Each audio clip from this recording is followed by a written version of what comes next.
everybody, this is foXnoMad, and today I want to help you travel smarter by reviewing the Nayo Smart Almighty Backpack, which is that backpack right there.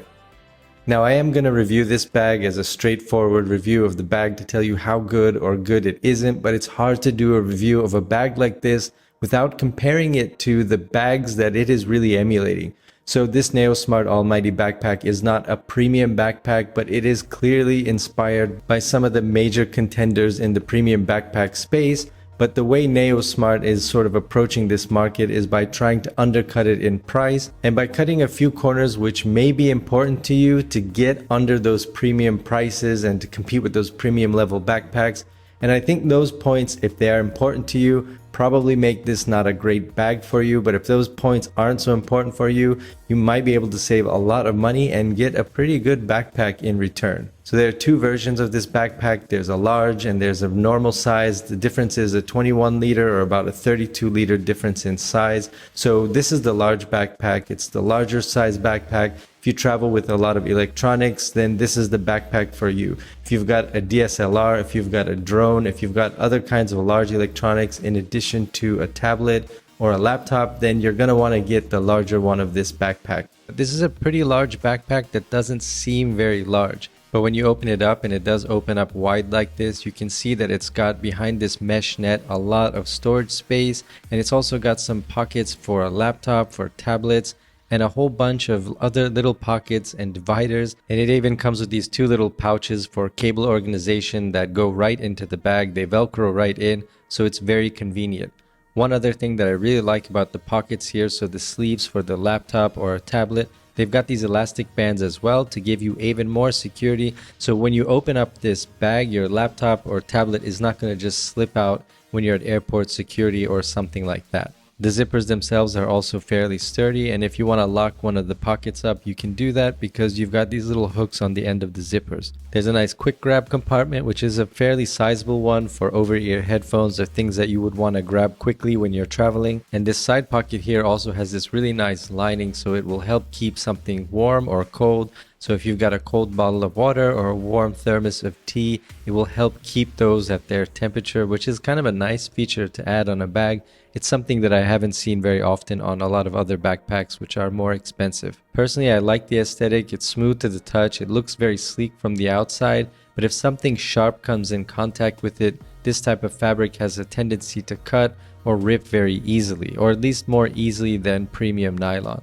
That's not to say that this bag is made of poor quality. It's just that that's something to note, and that's one of the differences between a premium bag and this particular backpack. The hook on the top uses this metal hook, which is like the GearBest backpack that I reviewed. That backpack, I hated that, and I don't like it on this bag either. I wish that that hook was just a little flexible hook. It's so much more convenient, let's say when you want to stuff this under the seat in front of you on an airplane, and just feels nicer, and it's just a little bit more malleable when you don't have this metal bar hanging over it. The straps also have these two little side pockets, which is kind of nice, so you can keep a pack of gum or maybe like an emergency credit card in there. You've also got this secret pocket on the back, which you do see on a lot of bags, and that pocket is really there so you can put your passport or things that you don't want really easily accessible or pickpocketable from the outside pockets.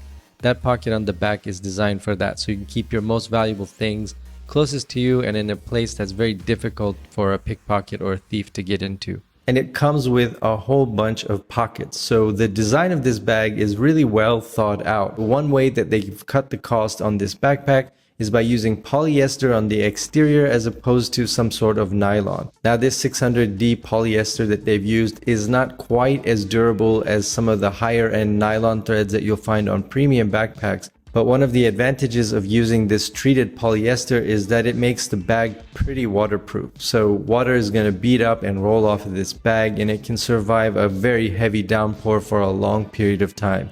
If you're traveling to a rainy place or weather or water is going to be an issue for you, then this bag is probably going to do as good of, if not a much better job than a typical nylon bag. The nylon in the premium bags are usually treated as well to give them a solid weatherproofing, but they won't be as waterproof as this bag. And another area where they've saved cost is the zippers. So most of the premium end backpacks are going to use YKK zippers, which is sort of the standard zipper for premium or high-end materials for backpacks, for jackets, and for that sort of thing. But these SBB zippers, which come out of China, are less expensive but almost as durable as the YKK zippers, so that's another place where they've cut the cost.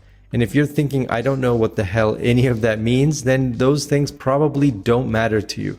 The major points that you need to know is that the exterior is polyester, waterproof, not as completely durable as nylon. In other words, if it gets nicked by something sharp, probably gonna cut much easier than a nylon bag, but waterproof. YKK zippers, pretty much the same as SBB zippers, very similar in terms of quality. One is just a little less known, has a little less market share, so it's not as expensive. Now going into the bag, the nylon that they've used there is very thin, and you'll notice small things like the stitching isn't quite as tight.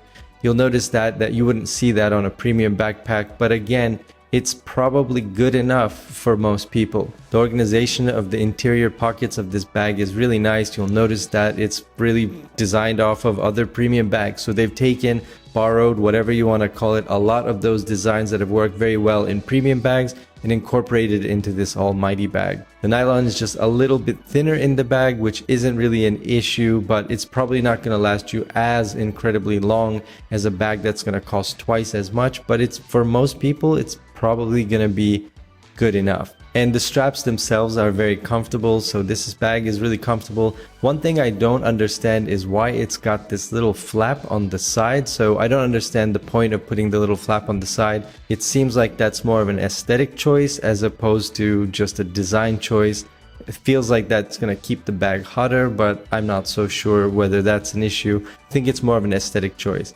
The mesh on the back does a really good job of keeping this bag fairly comfortable on your back and keeping it from getting too sweaty or too gross. But again, the polyester is not going to breathe quite as well as nylon, and by having those flaps on the side, it's probably going to be a little bit warmer on your back than a traditional or a more premium nylon bag. I've said nylon a whole bunch of times in this review, but nylon. Basically what I'm trying to say is this bag, this Nayo Smart bag, versus a lot of the other premium bags. And I've seen more and more of these bags which are sort of borrowed or inspired by those premium bags and trying to undercut them in the cost. And for a long time, a lot of those bags weren't very good. So you'd see bags that are like $30 or $50, and they were clearly knockoffs of premium bags that just didn't look very well. They just didn't have any good quality. They'd fall apart in 6 or 8 months. They didn't really look nice and they looked cheap. This Nayo Smart bag, which is clearly inspired by premium backpacks in terms of the design and the look and the features, has cut costs in very smart places and come up with a very good budget backpack for everyday use. I don't think this bag is as good as a premium backpack. I don't think this backpack will last as long as a premium backpack, but it will last you long enough for a decent amount of travel and cost you a third of what a premium backpack will cost. These bags are on sale right now, so you want to check out the link to see what price you can get them for. But usually they run for under $100, whereas the premium bags are $250 and up usually. So if this bag is going to last you 1 year, but a premium bag is going to last you 3 years, then it might make more sense for you if you don't travel so frequently or you don't have the budget for a larger, more premium backpack to get one of these and use it and see how well it does for you. So I hope this review has been helpful for you. Let me know what you think of the Nayo backpack in the comments below. And while you're down there, hit the like and subscribe buttons. I'll have new videos for you every week. Thanks very much for watching, and I will see you in the next video.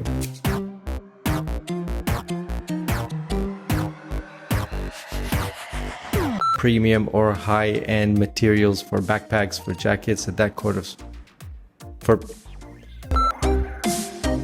nylon.